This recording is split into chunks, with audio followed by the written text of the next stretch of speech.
नमस्कार, आप देख रहे हैं टीवीए। मैं बी कुमार आप सभी का स्वागत करता हूं। साथियों, अभी फ़िलहाल हम पटना में मौजूद हैं और आज जिस प्रोग्राम को अटेंड करने के लिए आए थे वो दरअसल केनरा बैंक के जो SC/ST एम्प्लॉइज़ स्टाफ जो हैं उन लोगों ने बहुत बड़ा सेमिनार आयोजित किए थे संविधान बचाने के संदर्भ में। तो आज मिल गए हैं भानु प्रताप जी। आज इनसे हम बात करेंगे कि आज अभी जो वर्तमान में देश के लोकसभा स्पीकर का जो पद खाली पड़ा है, चयन नहीं हो पाया है, तो इसका खास रीज़न क्या लगता है आपको? कब तक ये क्लियर होने वाला है? देखिए, लोकसभा को बिना स्पीकर के बहुत ज़्यादा दिन खाली नहीं रखा जा सकता है, तो ये जल्द ही जो है फिलअप होगा। क्यों जो है इतने खाली है? क्योंकि तेलुगु देशम और पीछे से नीतीश कुमार जो हैं ये दबाव बनाए हुए हैं कि स्पीकर पोस्ट जो है भाजपा नहीं ले जाए, क्योंकि जो है वो लोग पहले भी देख चुके हैं। नीतीश कुमार तो इस खेल में महारथी हैं।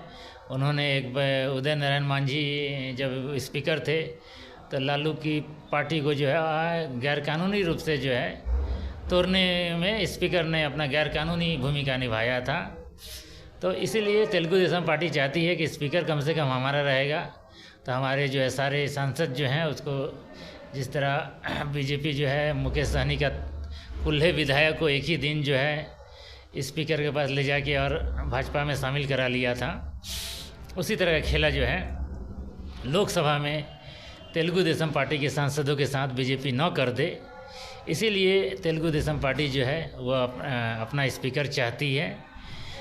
पिछली बार भी जो NDA सरकार बनी थी वाजपेयी प्रधानमंत्री के काल में, उस समय भी तेलुगु देशम पार्टी ने जो है समर्थन दिया था, लेकिन स्पीकर जो अपना दिया था बालाकृष्णन, कुछ ऐसा ही नाम था उनका, जो कालांतर में जो है विमान दुर्घटना में मारे गए थे। तो इसी वजह से जो है स्पीकर जो है कि शपथ ग्रहण में अभी खींचतान हो रही है, थोड़ी सी देरी हो रही है जी। जैसे कहा यह जा रहा था कि बिहार में RJD को ज़्यादा सीट आएगी, और जबकि देखा यह जा रहा है कि नीतीश कुमार का अनुमान था कि कम सीट आएगी, लेकिन अभी कहीं ना कहीं नीतीश कुमार RJD के मुकाबले आगे हैं। देखिए, नीतीश कुमार RJD के मुकाबले आगे हैं। बीजेपी को 33 सीट आ गई लोकसभा में। उसका वजह हम 12 साल से समझा रहे हैं, आज जाके अखिलेश यादव को समझ में आया है। ये भारतीय इलेक्शन में और नीट के एग्ज़ाम में, मेडिकल के एग्ज़ाम में दशकों से घोटाला होते आ रहा है, कम बेस, ठीक है। भारतीय इलेक्शन से घोटालों का ये है। अगर फ्री एंड फेयर इलेक्शन हो जाए तो भाजपा को एक लोकसभा में सीट नहीं आई यूपी में। नीतीश कुमार, आप भी हैं, मीडिया के आदमी हैं, ज़मीन के आदमी हैं, आज तक उनकी किसी जनसभा में, किसी रैली में 100 आदमी आप देखे हैं? फर्जी जो है नेता है ये। लेकिन EVM घोटाला करके ये लोग जो है मंत्री, मुख्यमंत्री और सत्ता को काबिज करके रखे हुए हैं।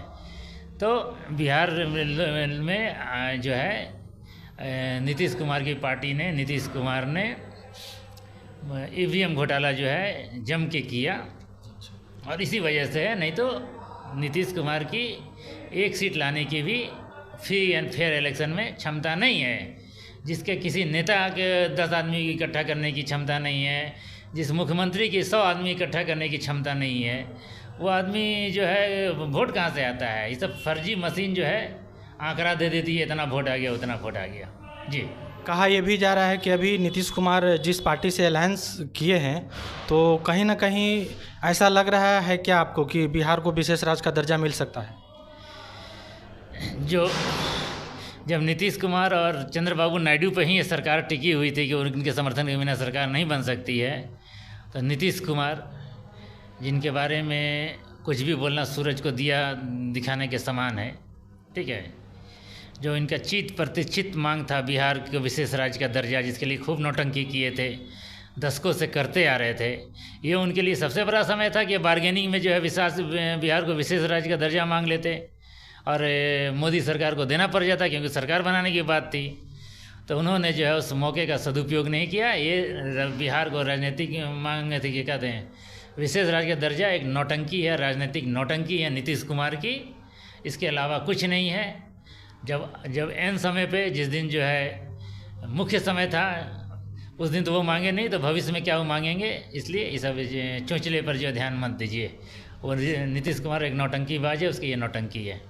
आने वाला जो विधानसभा जो चुनाव है, इसमें क्या लगता है किसकी सरकार बनने की आशंका है आपके हिसाब से, चूँकि आप सोशल एक्टिविस्ट हैं?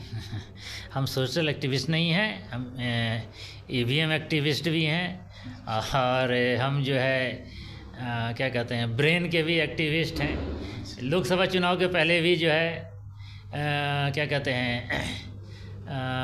लोग हमसे पूछते थे, हज़ारों लोग ने पूछा एकदम इसी तरह के, आप सोशल एक्टिविस्ट हैं, क्या लगता है किसकी सरकार बनेगी? बोले अरे ईवीएम से इलेक्शन हो रहा है, उसमें तुम क्या पूछते हो? ठीक है, अगर कांग्रेस की भी सरकार बनेगी तो ईवीएम घोटालेबाजों की मर्जी से बनेगी। किसी वजह से वो लोग चाहते हो कि हम कांग्रेस को अभी जो है सामने कर दें। तो ये ईवीएम से इलेक्शन हो रहा है, तो बिहार विधानसभा में कुछ नहीं कहा जा सकता किसकी सरकार बनेगी, कैसे सरकार बनेगी, क्यों सरकार बनेगी, समझे।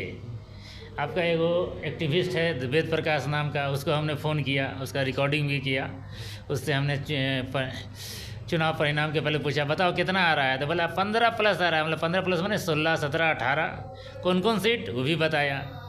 तो ये सब मूर्ख लोग जो होते हैं उसके तरह, वेद प्रकाश के तरह, वो ईवीएम वाले इलेक्शन में जो है बकते हैं कि इसकी सरकार बनने जा रही है, उसकी सरकार बनने जा रही है। अगर ये बिना ईवीएम के चुनाव हो, संयुक्त राष्ट्र के देख रेख में चुनाव हो, फ्री एंड फेयर चुनाव हो, बैलेट पेपर से चुनाव हो, हम अभी बता देंगे कितना सीट आ रहा है। लेकिन ईवीएम जैसे घोटालेबाज मशीन, जिसको सारे विश्व की देशों ने जो है नकार दिया, हटा दिया, आज हमारी बातों से प्रभावित होकर यूपी के अखिलेश यादव ने भी मांग उठाई है कि ईवीएम को हटाया जाए, बैन किया जाए। तो ईवीएम से जब इलेक्शन होगा इसमें कोई कैस नहीं लगाया जा सकता। हुई है वहीं यही ईवीएम रुचि रखा। क्या लगता है ईवीएम हटाना संभव है सरकार के लिए? जो सरकार ईवीएम के बदौलती बनी है तो उसके लिए संभव कैसे है? वो हटाएगी क्यों? बिल्कुल नहीं हटाएगी। वो जितने तरह के बहाने हैं ईवीएम को रखने के, सब तरह के बहाने इस्तेमाल करेगी। ज़रूरत पड़ेगा तो जालसाजी करेगी, ज़रूरत पड़ेगा तो हत्याएं भी करवा देगी, ज़रूरत पड़ेगा तो अन्याय, अत्याचार, गैर कानूनी सब कुछ करेगी, लेकिन ईवीएम को वो हटाने नहीं देगी।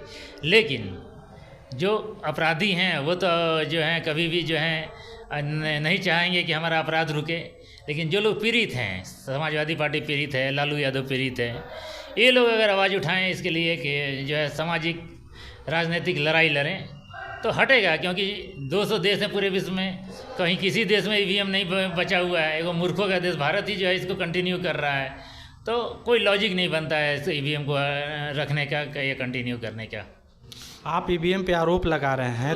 200 देश हैं ये विश्व में, 200 देश में जितने विकसित देश, वो इवन कि जापान जहाँ की ईवीएम बन के वहाँ आती है, सबका सब जो है ईवीएम को हटा दिया कि इसमें जो है घपला हो सकता है, ये त्रुटिपूर्ण मशीन है, घपलेबाज मशीन है। तो हम क्यों आरोप लगा रहे हैं? पूरा विश्व आरोप लगा के हटा दिया है। आपको जो है ये सब चीज़ें मीडिया के माध्यम से नहीं जानने दी गई हैं, इसलिए आपको लग रहा है कि केवल हम आरोप लगा रहे हैं। पूरा विश्व आरोप लगा के हटा दिया, लेकिन ये पागलों का देश भारत है, वही इसको अभी तक रखे हुए हैं। क्या लग रहा है इस बार लोकसभा चुनाव में ईवीएम से धांधली हुई? बिल्कुल धांधली हुई। यूपी में उसको कहाँ से 33 सीट आ गया है? भाजपा को 1 सीट नहीं आ सकता बिना ईवीएम घोटाला के। यानी कि यूपी का इलेक्शन में पूरा का पूरा जितना भी सीट आया है सब में धांधली करके भाजपा जीती है। जी, भाजपा की बिना ईवीएम के कोई औकात नहीं है। चलिए, ये थे भानु प्रताप जी। आपको वीडियो कैसा लगा कमेंट करके बताइए। चैनल से नए जुड़े हैं तो लाइक कीजिए, शेयर कीजिए, सब्सक्राइब कीजिए। धन्यवाद।